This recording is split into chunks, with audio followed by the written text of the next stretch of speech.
Okay दोस्तों, आज पुनः हम लोग एक जो डे 5 वाला सेट था जिसको पिछले ही दिन हो जाना चाहिए था अपलोड, लेकिन एक तो कुछ इसमें ट्रबल आ गया था वीडियो के बनाने के दौरान, तो हम इसको लोड करने के बाद हटा दिए थे और फिर से लोड कर दे रहे हैं। तो हम लोग बढ़ते हैं। ये जो कड़ी हम लोगों का चल रहा है कि एवरी डे जो प्रश्न आप भेजते हैं, देखिए नाम ही हम लिख दिए हैं, विद्यार्थियों द्वारा हल करने के लिए भेजे गए प्रश्न को हम इसमें सॉल्व करते हैं। तो उस कड़ी में हम लोग 5वें दिन का प्रश्न हल करने जा रहे हैं। देखिए पहला क्वेश्चन जो विद्यार्थी भेजे हैं, तो एक्चुअली ये प्रश्न नया होने के वजह से आपको परेशान कई बार कर सकता है, तो पता नहीं चल पाता है कि क्या करना है। असल में ये एक कलरिकल एप्टीट्यूड के जैसा क्वेश्चन है। जैसे ई के नीचे 5 है ना, तो समझो ई का कोड हुआ 5, एम का कोड हुआ 9, के का कोड हुआ 1, या नंबर रहेगा तो 1 का कोड हो गया के, 9 का कोड हो गया एम। लॉजिक समझ गए होइएगा। सीधे क्वेश्चन में आइए। तो क्वेश्चन आपका ये है, नीचे जो संख्या लिखा हुआ है ना, ये वाला है आपका क्वेश्चन। मतलब 6 का कोड क्या होगा, तो देखो 6 के ऊपर बी है तो 6 का कोड बी ऑप्शन में देखिएगा। 3 के ऊपर जे है तो ऑप्शन में रहेगा जे। तो बी जे जीरो का क्या हो गया, यू। बी जे यू, देखो बी जे यू 3 ही लेटर से डिसाइड हो जाता है, विकल्प 2 होगा। एग्जामिनेशन में आपको ऐसे ही काम करना है कि अगर तीन लेटर से डिसाइड हो गया तो आगे अन्य लेटर पर फोकस करने का जरूरत नहीं है। आगे देखिए, इसमें कहता है शामिल अक्षरों में से कौन सा बन सकता है। देखो आपको कमिंग डेज में इतना एक्सपर्ट बनना होगा कि पूरा डायरेक्शन नहीं पढ़ना है, सीधे यहाँ पर है शब्द में शामिल अक्षरों से कौन सा बन सकता है। तो दो ही बात इसमें पूछता है, कौन सा बन सकता है और कौन सा नहीं बन सकता है। तो जैसे ही पढ़े आपकी कौन सा बन सकता है तो समझ में आ जाना चाहिए कि इसमें देखिए नीचे ऑप्शन देखेंगे तो जो बनेगा उसमें ऊपर जो यूज किया हुआ लेटर है वही रहेगा, और नहीं बनेगा तो उसमें एक्स्ट्रा, जैसे देखो पहला में डब्ल्यू एक्स्ट्रा जो ऊपर नहीं है, और दूसरा में क्या एक्स्ट्रा आप देखिएगा, क्या देखिएगा, एल है, ए है, एम है, ई है, एम ई, टी एक्स्ट्रा है। टी देखो ये टी एक्स्ट्रा है तो दूसरा भी नहीं बनेगा। B L A N D में इसमें देखो डी एक्स्ट्रा है, B L A N D, D ऊपर नहीं है, तो विकल्प 4 क्वेश्चन का आंसर हो जाएगा। नेक्स्ट क्वेश्चन की तरफ आते हैं। देखो ये जो कोडिंग है ना, ये टी का अल्फ़ाबेट में कल से शुरू कर दिए हैं रेगुलर क्लास आप और अल्फ़ाबेट ही उसमें स्टार्ट किए हैं, तो अल्फ़ाबेट पढ़ लोगे तो ये सब याद हो जाएगा। टी का राइट साइड से, जेड के साइड से पोजीशन है 7, वाई का राइट साइड से पोजीशन है 2, तो वैसे ही यहाँ सारे लेटर का राइट साइड से पोजीशन लीजिएगा।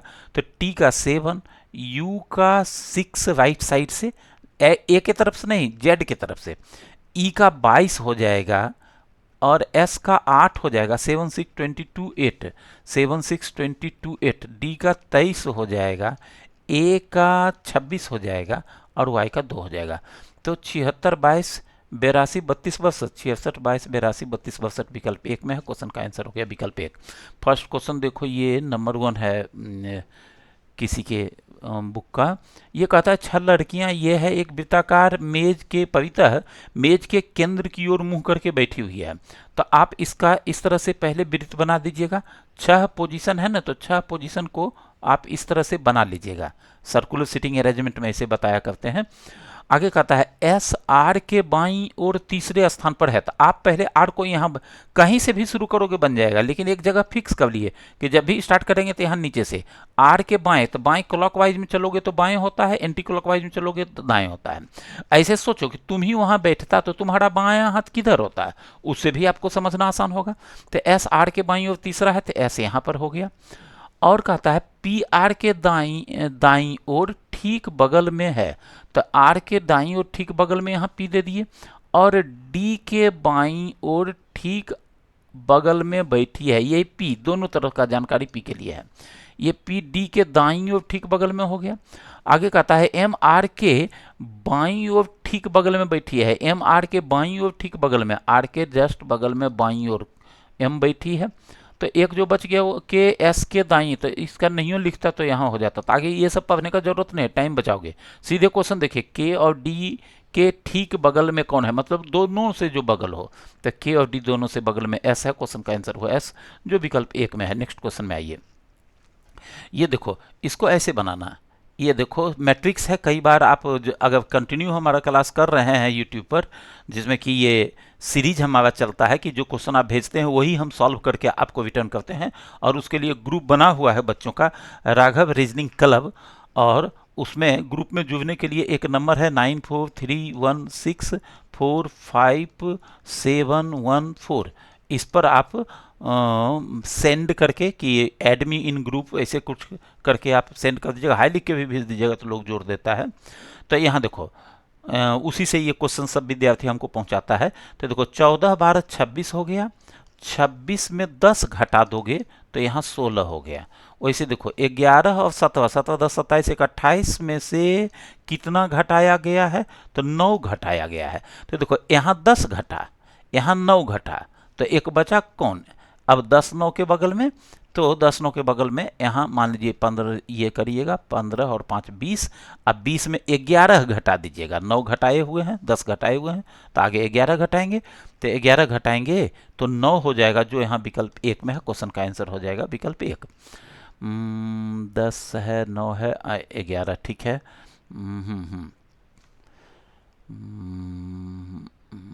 8 9 10 घटाते तो 8 भी घटाते तो ऑप्शन में नहीं है। चलो ठीक है, हम थोड़ा और भी चेक कर रहे थे कि कहीं डबल आंसर वाला तो नहीं है।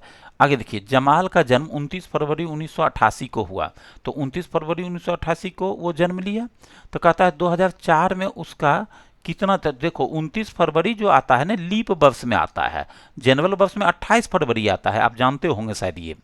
तो लीप को पहचानने का तरीका क्या है, उसमें 4 से, जैसे 88 में 4 से भाग लगेगा, एक तो निकल गया ना, तो हर चौथा जो लीजिए 88 4 92, सेकेंड उसका जो बर्थडे होगा वो 1992 में होगा, जो 29 फरवरी को होगा, क्योंकि बीच में तो 29 फरवरी आएगा नहीं। फिर थर्ड जो होगा वो 96 में होगा, ये सब में 94 से भाग लगेगा। फोर्थ जो होगा वो 2000 में होगा, फोर्थ, और फिफ्थ हो जाएगा 2004 में, तो क्वेश्चन का आंसर हो गया फिफ्थ। देखो किसने 16 इसमें टिक करके रखा था, 16 नहीं, तो क्वेश्चन का आंसर हो गया 5। यहाँ पर देखो, ये देखने में आपको लगेगा कि ये बड़ा लंबा क्वेश्चन है, लेकिन ट्रिक जान जाओगे तो एकदम आसान है। जैसे ये कहता है ए प्लस बी का अर्थ ए बी का पिता है, तो आपको ए और बी से कोई मतलब नहीं है, सीधे देखो ऐसे ऐसे इसको डिकोड करेंगे। प्लस का मतलब ले लेंगे पिता, तो देखो एरो बना रहे हैं, बाएं तरफ इंडिकेट कर रहे हैं एरो से, क्यों, क्योंकि ए बी का पिता है, तो ए बाएं तरफ ने लिखा हुआ है। तो आपको ऐसे ही ट्रिक यही हुआ कि आप बाएं दाएं से केयर करोगे, सिंबल बाएं दाएं, सिंबल बाएं दाएं, ए बी से कोई मतलब नहीं है। यहाँ देखो गुना, गुना का मतलब है ए बी की बहन है, गुना दिए, कौन बहन है, ए, मतलब बाएं तरफ वाला बहन है, ऐसे समझना है, बाएं तरफ वाला बहन है। फिर देखो यहाँ है भाग, भाग का मतलब ए की पत्नी है, ए बी की पत्नी है, मतलब बाएं तरफ वाला पत्नी है, ऐसे शॉर्टकट बना लेना है पहले, तभी आसान होगा। स्टार का मतलब ए बी का पुत्र है, स्टार दिए, और स्टार का मतलब ए बी का पुत्र, ऐसे इंडिकेट कर दिए, ठीक है। अब देखो क्वेश्चन में कहता है क्यू को टी की दादी स्थापित करने के लिए, मतलब क्यू को टी का दादी बनाना है आपको। तो देखो अब पी में कंफ्यूज करने का जरूरत नहीं है, बस इतने दूर चेक करिए। तो देखो प्लस का मतलब क्या है, पिता, तो टी का पिता हुआ एस और उसका पिता हुआ आर, तो पिता का पिता दादा हो गया, तो आर दादा हो गया, तो क्यू को दादी बनाने के लिए व्हाट के जगह पे क्या दोगे, दादा की पत्नी हो जाएगी तो दादी हो जाएगी, तो पत्नी वाला सिंबल भाग है, क्वेश्चन का आंसर भाग हुआ, जो विकल्प सी में है। नेक्स्ट देखो, नेक्स्ट क्वेश्चन आपका है, इसमें पी एस की बेटी है, ये कैसे स्थापित होगा। तो सबसे पहले देखो पी एस की बेटी है ना, तो जब ट्रिक जान जाओगे ना तो बाकी चेक नहीं करोगे, केवल बी चेक करना है। थोड़ा सा हम हिंट कर देंगे आपको, देखो क्यों चेक करेंगे कि यहाँ पी दाहिना तरफ है, तो पी पता नहीं चल रहा है कि मेल मेंबर है कि फीमेल, इसमें भी दाहिना है तो इसमें भी पता नहीं चल रहा है। इसमें देखो प्लस है, तो प्लस का मतलब पिता हो गया तो मेल मेंबर हो गया, तो ये तो कभी होवे नहीं करेगा, तो होना होगा तो 2 ही होगा। मतलब अगर हम विद्यार्थी होते थे बिना बनाए आगे निकल जाते, लेकिन आपको समझाना है इसलिए बता दे रहे हैं। तो देखो यहाँ गुना है, गुना का मतलब बहन हो गई, तब बहन हो गई तो ये बेटी हो ही सकती है। क्या बनाना है, पी को एस की बेटी, यहाँ देखो एस इसका पिता हो गया, तो पिता हो गया तो पी इसकी बेटी या बेटा होता, तो इधर से जब क्लियर हो गया कि बहन है तो बेटी होगा ही, इसलिए विकल्प 2 क्वेश्चन का आंसर हो जाएगा। नेक्स्ट क्वेश्चन में आइए, ये देखो रघु अपने घर से कार चलाना शुरू करता है, 8 किलोमीटर उत्तर की ओर जाता है। देखो ऐसे बनाया जाता है डायग्राम, उत्तर होता है ऊपर की तरफ, दक्षिण होता है नीचे की तरफ, दाहिना हाथ में ईस्ट पूर्व और बायां हाथ में पश्चिम। तो ये कहता है 8 किलोमीटर उत्तर जाता है। ओरिजिन से हमेशा स्टार्ट करोगे, 8 किलोमीटर ऐसे उत्तर बना दिए, 8 किलोमीटर जाता है, फिर वह 6 किलोमीटर पूरब जाता है, यहाँ से 6 किलोमीटर पूरब इंडिकेट कर दिए। उसके बाद वह 10 किलोमीटर दाएं जाता है। दाएं का मतलब देखो एरो के हिसाब से सोचो, एरो पर आप चलते होते तो जिधर दायां हाथ उधर दायां, तो ये दाएं हो जाता है और 10 चलता है, तो 10 चलेगा। तो देखो ये इतना दूर 8 हो गया ना, ये 8 है तो ये भी 8 होगा, और 2 एक्स्ट्रा चला, दाई मुड़ कर 10 चला। आगे बोलता है वह फिर से 4 किलोमीटर बाएं जाता है। यहाँ देखो एरो जब नीचे की ओर होगा तो बायां आपका इस तरफ हो जाएगा। सोचो एरो की तरफ आप चेहरा कर लीजिए, अपने आप बायां दाएं क्लियर हो जाएगा। तो 4 किलोमीटर चलता है, इन बाएं मुड़कर 4 चला। इसके बाद 10 किलोमीटर उत्तर जाता है, यहाँ से फिर 10 किलोमीटर उतरिए, तो देखो इसी लाइन के सीध में आप आ जाइएगा। 10 किलोमीटर उत्तर चला दिए। इस समय वह अपने प्रस्थान स्थल से किस दिशा में है, ध्यान दोगे, किस दिशा में है का मतलब हुआ जहां से चला था इसके तुलना में इधर जाता तो उत्तर, इधर जाता तो पूरब, तो ये उत्तर पूरब की ओर है। ऑप्शन क्यों नहीं दिया है जी। नेक्स्ट देखो, ये इनपुट का क्वेश्चन है, पीओ के एग्जामिनेशन में खूब पूछता है, लेकिन अब बिहार एसएससी वगैरह में भी पूछने लगा है। इसमें क्या है ट्रिक, ध्यान से सुनना। ये जैसे ही देखो ना, तो सबसे पहले अंतिम वाला देख लीजिए। यहाँ देखो अंतिम चरण कौन सा है, चौथा चरण। तो इसमें आपको देखो क्या मिलेगा, अरेंज मिलेगा। ये देखो 27, 35, 39 सब विषम संख्या है एक साथ। अब 92, 64, 28, 24 ये भी सम संख्या है एक साथ। तो यहाँ देखो विषम है बढ़ते क्रम में, 27 से ज्यादा 35 से ज्यादा 39 से ज्यादा 87, और सम है घटते क्रम में, 92 से कम 64 से कम 28 से कम 24। अब आ जाइए इनपुट में यहाँ कि इसका अरेंजमेंट का लॉजिक समझिए। तो ये क्या कर रहा है, एक लॉजिक तो क्लियर हो गया कि शुरू में विषम अंत में सम। विषम मतलब कि ऑड और सम मतलब इवन। तो यहाँ देखो शुरू में 27 लिया है, देख रहे हैं ठीक से, देखो शुरू में 27 लिया है, सबसे छोटा वाला विषम, और सबसे बड़ा वाला 92 लिया है लास्ट में। अब 27 चला आएगा 92, तो देखो 35 तो यहाँ अपने आप अरेंज हो गया। तो अगला में 92 से कम वाला 64 आया है लास्ट में सम संख्या, और 27 के बाद 35 होना चाहिए। तो ये तो स्वभावतः ही अरेंज है, जो स्वभावतः अरेंज है तो उसमें कुछ नहीं करना है। यहाँ देखो 27 के बाद 35 के बाद 39 लिया गया है, इसमें देखो यहाँ 35 के बाद 24 था, यहाँ 39 लिया गया है बढ़ते क्रम में, और उधर 92 के बाद 64 के बाद 28 लिया गया है। तो यहाँ आते आते ये आकर के चौथा चरण में एडजस्ट कर गया। अब देखिए सॉल्यूशन इसका, हालांकि थोड़ा इसका बेसिक जान लोगे ना तो आसान लगेगा समझना, चूंकि क्वेश्चन है तो बेसिक बताना पॉसिबल नहीं है, तो हम अपना भाव कोशिश इतना करते हैं कि आप समझ जाइए। अब देखो ये इनपुट ये कहता है दिए गए अनुसार निम्नलिखित में कौन सा नीचे दिए गए इनपुट के लिए चरण 3 होगा। तो देखो सीधे क्या समझना है, चरण 3 है तो 3 को व्यवस्थित रहेगा। तो यहाँ देखो 3 ठो व्यवस्थित किस में है, 29 है, 39, यहाँ विषम संख्या वाला 29 आएगा शुरू में, 29 के बाद 39 ही, तो 39 स्वतः अरेंज रहेगा। और सम वाला जाएगा 98 लास्ट में, 98 के बाद क्या जाएगा 58 जाएगा, 98, 58, तो 29, 39, 71, 98, 58, 46 विकल्प 2 में है। क्वेश्चन का आंसर हो गया 2। यहाँ देखो कहता है कौन सा तत्व में बाएं सिरे से दूसरे के दाएं ओर का तीसरा होगा। तो बाएं दाएं रहे तो जोड़ देना है, 2 और 3 जोड़ोगे तो 5 हो जाएगा। तब 5 काउंट करना है बाएं सिरे से, बाएं सिरे से 5वां किसमें काउंट करना है कि ये इनपुट है, इस इनपुट का चौथा चरण। तो देखिए चौथा चरण इसी क्वेश्चन में आपको पता चल जाएगा, तीसरा चरण तक तो आप खोजे हुए ही हैं। तो चौथा चरण में 4 ठो अरेंज होगा, तो यहाँ से 42 हट जाएगा, 42 हट करके चला जाएगा लास्ट में, ठीक है, यहाँ आ जाएगा 42, यहाँ से 42 हट जाएगा, तो ये अपने आप चौथा चरण हो जाएगा। तो चौथा चरण में खोजना क्या है, दाएं से बाएं से 5वां, 1, 2, 3, 4, 5वां हो जाएगा 98, 98 विकल्प 4 में है। क्वेश्चन का आंसर हो गया 4। नेक्स्ट क्वेश्चन देखिए है, इसका तो क्वेश्चन ही नहीं लिखा है ऑप्शन पे, अगर तो इसको आगे बढ़ जाते हैं। ये देखो ये क्वेश्चन कहता है एक परिवार में 8 सदस्य है, अर्चना है, धीरज है, मेघना, बिंदु, तिलक। तो आप क्या करिए अल्फाबेटिकल ऐसे शॉर्ट में ले लीजिए, अर्चना है, ए फॉर अर्चना है, एस फॉर सुमन है, डी फॉर धीरज है, एम फॉर मेघना है, बी फॉर बिंदु है, टी फॉर तिलक है, आर फॉर राजन है, आर फॉर राजन हो गया, के फॉर किरण। देख लो 8 मेंबर हो गया ना जी, 3, 3, 6, हाँ 8 हो गया। इनका आयु भी अलग अलग है, 12 वर्ष का है, 17 है, 19 है, 22 है, 28 है, 28 के बाद 31 है, और 38 है, और 48 है। हम आयु को भी लिख लिए। इस तरह से अब डाटा सॉल्व करेंगे।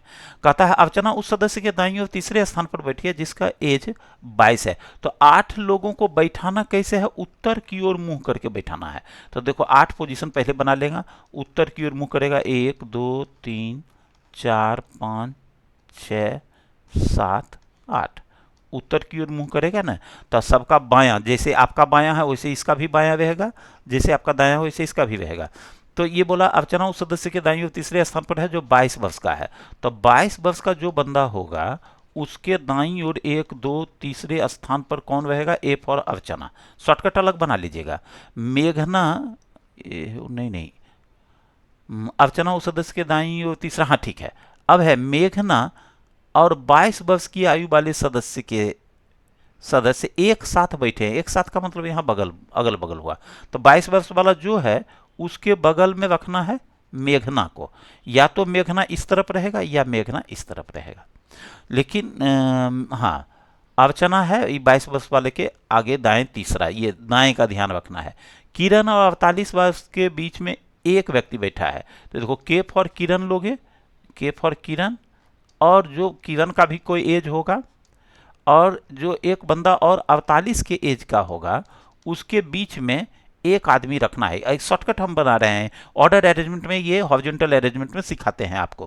कहता है बिंदु और किरण के बीच की आयु में 5 वर्ष का अंतर है। ये देखो बिंदु और किरण के बीच, तो इसमें नंबर को ध्यान दोगे। 5 वर्ष का अंतर है तो या तो वो 12-17 होगा या 17-22 होगा। मतलब 17 तो जरूर शामिल है। बिंदु और किरण में किसी का एज 17 है, अब बाकी जो बच गया उसका 12 या 22 है। देख लीजिए, और किसी में भी 5 का डिफरेंस नहीं है। ये देखना जरूरी है। थोड़ा मैथ मिक्स किया है इसमें।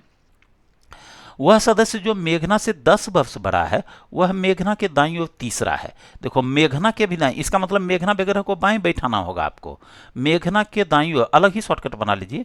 मेघना के दाईं ओर तीसरे 1 2 तीसरे स्थान पर वो बंदा है जो मेघना से +10 ईयर है। तो इसका मतलब क्या हुआ? मेघना या तो 28 का होगा तो 38 का रहेगा उसके दाएं वाला, या 38 का मेघना होगा तो 48, क्योंकि 10 वर्ष का डिफरेंस इसी 3 के बीच है। आगे बोलता है 10 वर्ष बड़ा है, यहाँ तक पढ़ लिए हैं।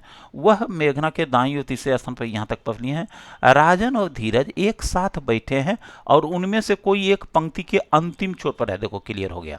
राजन धीरज एक साथ, तो देखो दोनों छोर पर बैठा सकते हैं कहीं भी, लेकिन आपको जो सेंस दे रहा है डाटा, राजन धीरज को आप इधर बैठाइए, क्योंकि दाएं तरफ का प्रोजेक्शन सब में दिया हुआ है। तो राजन धीरज एक साथ बैठा है, तो यहाँ राजन यहाँ धीरज, हम धीरज यहाँ और राजन यहाँ भी ले सकते हैं। और नहीं सेट होगा तो अपने ये गड़बड़ा जाएगा तो चेंज कर लेंगे। ध्यान रखेंगे कि इसको जरूरत पड़ने पे चेंज भी कर सकते हैं। राजन धीरज एक साथ बैठा है और उनमें से कोई भी पंक्ति के एक छोर पर है। धीरज सुमन से 9 वर्ष बड़ा है। 9 वाला डाटा देखो किसके बीच है? धीरज सुमन से 9 वर्ष बड़ा है। 9 वर्ष वाला डाटा देखो 22 और 31 है 9, मतलब धीरज सुमन से 9 वर्ष बड़ा है।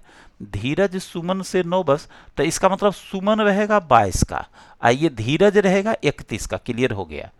तो यहाँ धीरज है बैठा हुआ तो इसको 31 बना दिए। अब देखो 22 जब सुमन हो गया तो यहाँ से 22 कट गया, मतलब ये दोनों जो है वो 12-17 है, बिंदु और किरण, जिसका शॉर्टकट हम लोग बनाए हैं पहले। आगे बोलता है धीरज सुमन से 9 वर्ष। अर्चना ठीक किरण और तिलक के बीच में बैठी है। अर्चना ठीक किरण तिलक थे। देखो अर्चना को दाएं लेना होगा, तो यहाँ जब धीरज सुमन ले लिए ना, तो यहाँ पर क्या करिए, आप मेघना ले लीजिए। अब मेघना ले लिए कि ये अर्चना धीरज के दाईं ओर तीसरे, इसको 22 वाला ले लेंगे तो 1 2 3 अर्चना यहाँ ले लेंगे। यहाँ मेघना तब मत लीजिए। यहाँ पर देखो ये, इसको हम थोड़ा हटाते हैं अभी, क्योंकि पहले ये 3 वाला जो बड़ा डाटा है ना उसको पहले सेट करिए। बड़ा वाला डाटा ये है कि देखो ये अर्चना 22 का है और उसके ये कोई 22 का है, तो 22 वाला को हम यहाँ अगर रख देते हैं तो 22 के दाएं 1 2 तीसरे स्थान पर यहाँ अर्चना हो जाएगा। ठीक है। अब ये अर्चना के बगल में कहीं मेघना है, तो मेघना इस तरफ तो नहीं बैठ सकता, इधर धीरज हो गया, तो मेघना हम यहाँ लेंगे। अब मेघना के दाएं 1 2 तीसरे स्थान पर वो बंदा है जो मेघना से, ये वाला डाटा हम बना रहे हैं, जो मेघना से 10 वर्ष बड़ा है। तो यहाँ पर जो बंदा आएगा वो 48 का होगा या 38 का होगा, 48 या 38, अभी ये डाटा है। अभी देखिए एक डाटा पढ़े हैं, अर्चना, अर्चना ठीक किरण और तिलक के बीच में है। अर्चना किरण और तिलक के बीच में है। अब ये डाटा को इसमें मिक्स करिए, किरण और 48 के बीच एक आदमी है, तो तय होगा कि किरण यहां लेंगे, तब ने देखो ये 48 या 38 जो आ रहा था, तो इसका मतलब ये बंदा 48 का हो जाएगा। तो किरण और 48 के बीच एक आदमी का सेटिंग हो गया। किरण और किरण तिलक के बीच एक आदमी बैठे, अच्छा तब ये जो यही तिलक हो गया, तब किरण और तिलक के बीच एक आदमी बैठा है, ये डाटा देखो बन गया आपका। अर्चना, अर्चना धीरज से 12 वर्ष छोटी है। अर्चना धीरज से 12, देखो धीरज है 31 का, तो 31 माइनस 12 करोगे तो 31 माइनस 10 की 21, 19, तो इसका मतलब अर्चना हो गया 19 का, क्योंकि अर्चना धीरज से 12 वर्ष छोटी है। ये अर्चना धीरज से -12 है, तो ये 31 माइनस 12 की है तो 19, 19 यहाँ है ही। ओके, ये हो गया। अर्चना धीरज से 12 वर्ष छोटी है। किरण की आयु 12 वर्ष नहीं है, तो देखो यहाँ था ना ये बिंदु और किरण 12-17 का होगा। किरण अगर 12 का नहीं है तो कंफर्म हो गया कि ये 17 का है। एक बच रहा है बिंदु 12 का, तो यहाँ पर तो 22 वाला बैठेगा, इसका मतलब बिंदु यहाँ बैठेगा और ये 12 का हो जाएगा। खूब ध्यान देकर के समझना। एक बंदा देखो कौन बच गया, उसको यहाँ पे बैठा दो। ए है, कौन सा बच गया जी, जल्दी से पता चलाओ जल्दी से। हाँ ये एस है ना 22 का, यहाँ एस बैठ गया।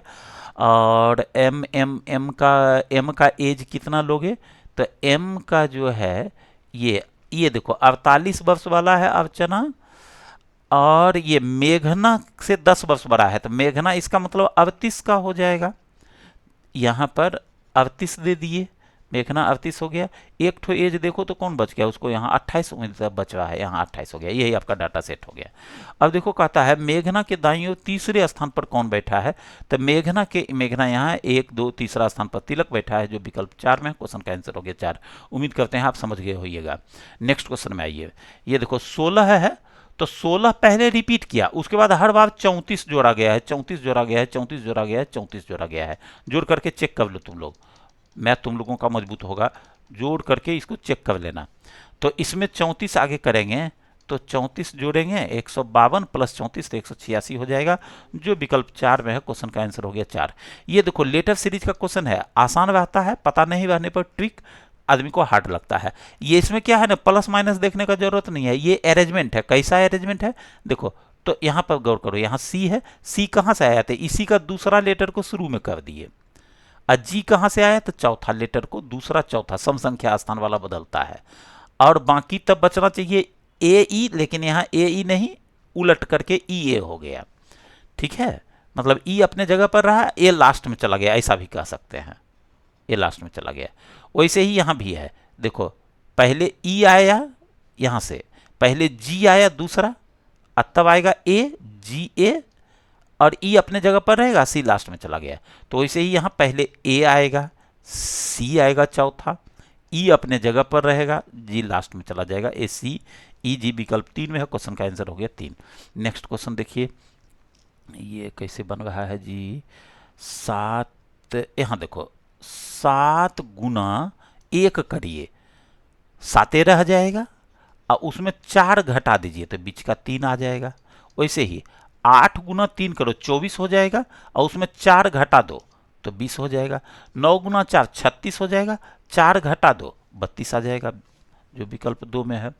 नेक्स्ट क्वेश्चन, ये देखो थोड़ा इमेज वगैरह सही लिया करो, क्या करेगा, मेरा आंख खराब करने के चक्कर में है तुम लोग लगा हुआ, क्या जी पढ़ाएंगे कैसे, इमेज सही करके भेजना। नेक्स्ट, ये देखो ये आपका रैंकिंग का क्वेश्चन है। सौम्या बाएं सिरे से 17वां है, ध्यान देना, रैंकिंग में यहाँ बना दिए ऐसे फिगर, बाएं सिरे से 17वां स्थान पर एस फॉर सौम्या इंडिकेट कर दिए, और किरण दाएं सिरे, सौम्या बाएं सिरे से 17वां, और किरण के दाएं 13वां है। ये सौम्या किरण के दाएं 13वां, तो किरण इधरे रखेंगे, और इसमें जब 13 जोड़िएगा तब ये 17 बनेगा। इसका मतलब किरण शुरू से चौथा पोजीशन पर है, तब ना 13 4 17 ये हो गया। ये शुरू से किरण चौथा पर है। आगे बोलता है जो मतलब किरण के दाएं 13वां है, जो मतलब किरण दाएं से 37वां है। तो ये किरण जो बाएं से चौथा निकाले आप, ये दाएं से 37वां है, यही किरण दाएं से 37वां है। तब कहता है पंक्ति में व्यक्तियों की कुल संख्या कितनी है। तो एक आदमी का रैंक अगर दोनों तरफ से मालूम हो जाए तो दोनों को जोड़कर एक घटा देना, 4 + 37 अब -1 कर देंगे तो हो जाएगा 40। क्वेश्चन का आंसर हुआ 40, जो यहाँ विकल्प 2 में है। नेक्स्ट क्वेश्चन में आइए, ये देखो है किसी निश्चित कोड में इसको लिखा गया है ऐसे, तो बी को ई बनाया गया है। यहाँ देखो ई बनाया गया है ना, बी को कैसे बनाया, तो बी दूसरा है, इसमें 3 जोड़ोगे तो 3 2 5 हो गया। अच्छा, सेकेंड पोजीशन वाला एल एज इट इज रह गया कांस्टेंट। फिर देखो इसमें 6 जोड़िए, 15 है, ओ लेटर का पोजीशन याद रखोगे तभी समझ में आएगा और तभी आप क्वालिफाई करोगे। ये 15 6 21वां लेटर यू हो गया। ये सी कांस्टेंट रह गया। फिर 11 है, के 11 में 9, 3 6 9 जोड़े हैं, पहला तीसरा और लास्ट वाला में। वैसे ही इसमें भी किया हुआ है, तो वैसे इसमें करोगे। डब्लू है 23 में 3 जोड़ोगे तो 26वां लेटर जेड हो गया। As as as it is रह गया। 9 में 3 जोड़िएगे तो 12वां हो गया एल। ये एल एज इट इज रह जाएगा, ये नहीं 6 जोड़ना है जी। 9 में 6 9 6 6 9 15 ओ हो जाएगा, ओ ये एज इट इज रहेगा। इसमें 9 जोड़िएगा तो 9 5 14वां letter N, Z Z H O L N, ये आंसर हो गया। उम्मीद करते हैं। ऑप्शन काहे नहीं देता है जी, किसका क्वेश्चन है, फाइन करेंगे 500 रुपया तुमको। ऑप्शन भी साथ में दिया करो, पूरा क्वेश्चन का सही से इमेज लिया करो। ये देखो विशाल और राधिका एक कमरे में बैठी है, विशाल की सास, जैसे ही पढ़े फट से बना दीजिए। विशाल की एक सास है, विशाल की सास, विशाल की सास और राधिका की सास जो अपने माँ की इकलौती बेटी है। विशाल की सास भी अपने माँ की इकलौती बेटी है, एक बेटी है ये, एक, ओके। और राधिका की सास जो अपने माँ की इकलौती पुत्री है, क्रमशः माँ पुत्री है। अच्छा, विशाल की जो सास हुई और राधिका की जो सास हुई, तो राधिका की सास, राधिका यहाँ लेते हैं, राधिका, विशाल की सास और राधिका की सास क्रमशः, क्रम का ध्यान रखना है, माँ पुत्री है, मतलब विशाल की सास माँ रहेगी और राधिका की सास जो होगी वो बेटी रहेगी। राधिका की सास माँ बेटी है और दोनों एकलौती बेटी है, तो ये पुत्री हो गई। जो राधिका की सास है वो इसकी बेटी हो गई। तो यहाँ पर देखो विशाल के सास की जो बेटी होगी, तो सोचो सास की बेटी कौन होगी, इस विशाल की पत्नी होगी, मतलब ये जो विशाल है वो पति हो जाएगा इसका। विशाल के सास की एक ही बेटी है तो ये इसकी पत्नी हो गई, ओके। आगे बोलता है विशाल का राधिका से क्या संबंध है, तो राधिका के सास का पति है, अर्थात विशाल राधिका का ससुर है, जो विकल्प 2 में है। क्वेश्चन का आंसर हो गया विकल्प 2, ओके। तो आज का क्लास हम लोगों का कंप्लीट हो गया ये, चूँकि तो यहीं पर हम लोग अब स्टॉप करते हैं। कमिंग डेज में फिर मुलाकात होगी। लाइव क्लास भी स्टार्ट हो चुका है रात को 11 बजे, सभी बच्चे उसमें जुड़िए और चैप्टर वाइज उसमें पढ़ा रहे हैं, तो छोटा मोटा जो क्वेश्चन आप भेज देते हैं वो सब ऐसे ही आपका ठीक होने लगेगा। तो आज के लिए यहीं पर रुकते हैं। बहुत बहुत धन्यवाद, ईश्वर से बहुत प्रार्थना आपका दिन शुभ गुजरे और ईश्वर की कृपा आप पर बरसती रहे, आपका मेहनत रंग लाए और आप सफल होकर के अपने आप को स्थापित कर पाएँ।